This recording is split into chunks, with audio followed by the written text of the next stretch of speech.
Temple में जो कुछ हुआ था इंदिरा गांधी के दौर में, उसके बाद सिखों ने शदीद रद्द-ए-अमल का इजहार किया, जिसके बाद ये सब कुछ खालिस्तान का नाम और इसको ऐसा।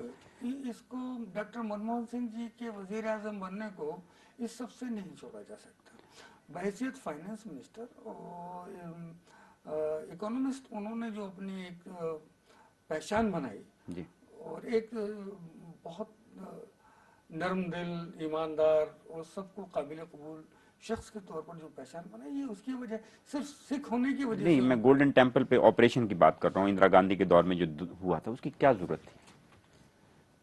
देखिए, इंदिरा गांधी के दौर में गोल्डन टेम्पल जो हुआ, उसको दबाने का तरीका इंदिरा जी का सही था गलत था, ये फिर तारीख के दामन में झांक कर देखने की बात होगी। उसके बाद में जो उनके मुहाफिजी दस्ते ने किया और उसके बाद में फिर जो उनके कत्ल के बाद में जो कुछ हुआ, ये हिंदुस्तान को दरपेश एक ऐसी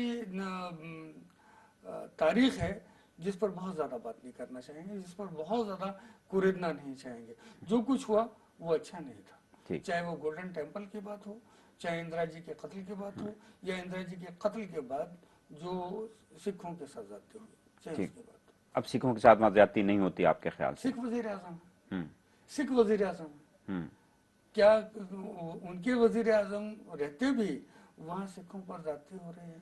ये तो फिर सोचना क्योंकि पड़ेगा। यहाँ खालिस्तान तहरीक के जो जिला वतन वजीर आजम, मेरे प्रोग्राम में आए तो मैंने जब उनसे मनमोहन सिंह के हवाले से बात की, उन्होंने कहा जी वो कल्प्रेट हैं वहाँ, वो हमारे नुमाइंदे नहीं हैं। हाँ, तो ठीक कहा उन्होंने। अगर कागज पर कोई एक मुल्क बना ले जी और खुद को उस मुल्क का सरबराह ममलिकत डिक्लेयर कर दे, वजीर आजम या सदर डिक्लेयर कर दे, तो आप किस किस तरह से उनको इस हैसियत से पुकार रहे हैं, ये तो आप बेहतर जानते हैं। मैं तो नहीं इसको तस्लीम करूंगा।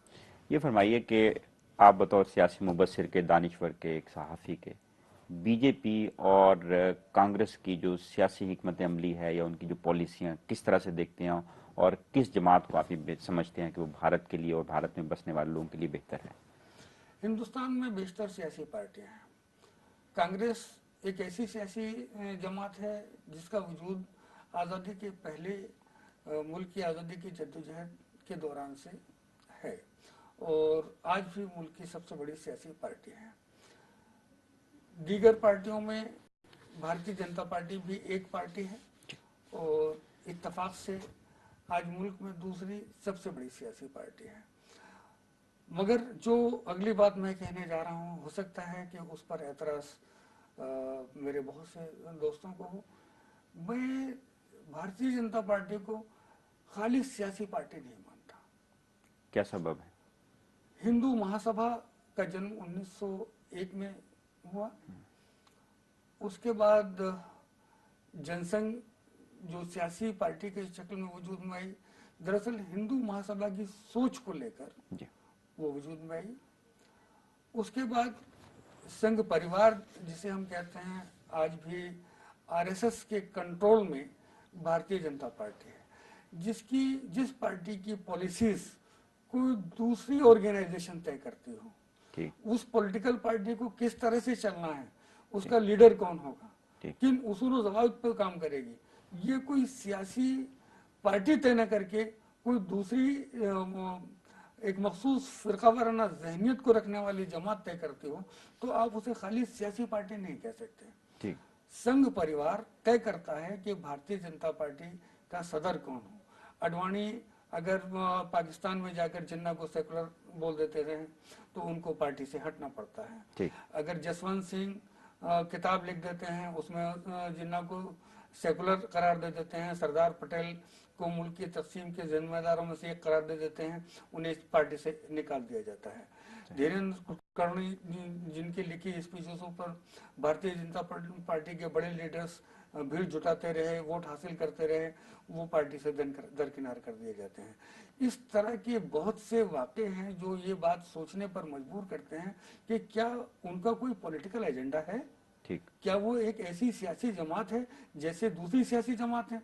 कांग्रेस एक सियासी जमात है, समाजवादी पार्टी एक सियासी जमात है, बहुजन समाज पार्टी एक सियासी जमात है, कम्युनिस्ट पार्टियां एक पॉलिटिकल पार्टी हैं। वो सब अपनी अपनी सियासी सोच के साथ मैदान में है। भारतीय जनता पार्टी की सियासी सोच क्या है? ठीक। वो जो संघ परिवार की सोच है, वो जो विश्व हिंदू परिषद की सोच है, वो जो हिंदू महासभा की सोच थी। लेकिन क्या वजह है कि ऐसी जमातें भी इक़्तिदार में आती हैं, करोड़ों वोट मिलते हैं उनको? देखिए, डेमोक्रेसी के फायदे भी हैं, नुकसान भी हैं। हिंदुस्तान को मजहबी आधार पर, मजहबी बुनियादों पर बांटा जा सकता है, ये 1947 में साबित हो गया।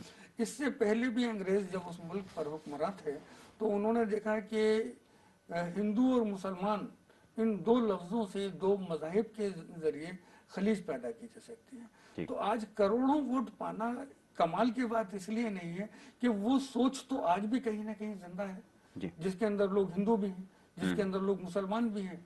जब एक सियासी जमात खाली से एक बात कहे तो कुछ लोगों की समझ में तो ये बात आ सकती है, लेकिन ये मुल्क की अक्सरियत की आवाज नहीं है। अगर एक मौका भी ऐसा सामने मिलता हो 61 बरस की तारीख में, जब भारतीय जनता पार्टी को वाज़े अक्सरियत के साथ बरसरी इक़्तिदार आने का मौका मिला हो, तो आप बताइए, अगर हिंदू अक्सरियत के मुल्क में उसको जो हिंदू हित की बात करने का दावा करती हो कभी अक्सरियत नहीं मिली, तो इस बात को समझा जा सकता है। बिल्कुल ठीक। ये जो गांधी खानदान की इजारादारी समझी जाती है, इस तासुर को आप किस तरह से देखते हैं कि नस्ल दर नस्ल चली आ रही है? मेरा ख्याल है गांधी खानदान से आपका ताल्लुक नेहरू खानदान है जी। आपका ताल्लुक इंदिरा गांधी, सोनिया गांधी, राजीव गांधी, अब राहुल गांधी। इसको इजारादारी का लफ्ज कहना मुनासिब नहीं होगा। हिंदुस्तान के अंदर बहुत हद तक ये एक मिजाज बन गया है।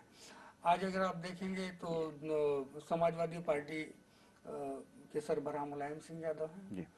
उत्तर प्रदेश में जो जहां उस पार्टी की सबसे ज्यादा मजबूत जड़ें हैं, वहाँ रियासती सदर उनके बेटे अखिलेश यादव हैं। ऐवान के अंदर उनके भाई पार्टी लीडर हैं। आपने कहा मिजाज बन गया, ये अच्छी बात है बुरी बात है? अच्छी बात नहीं है, लेकिन अगर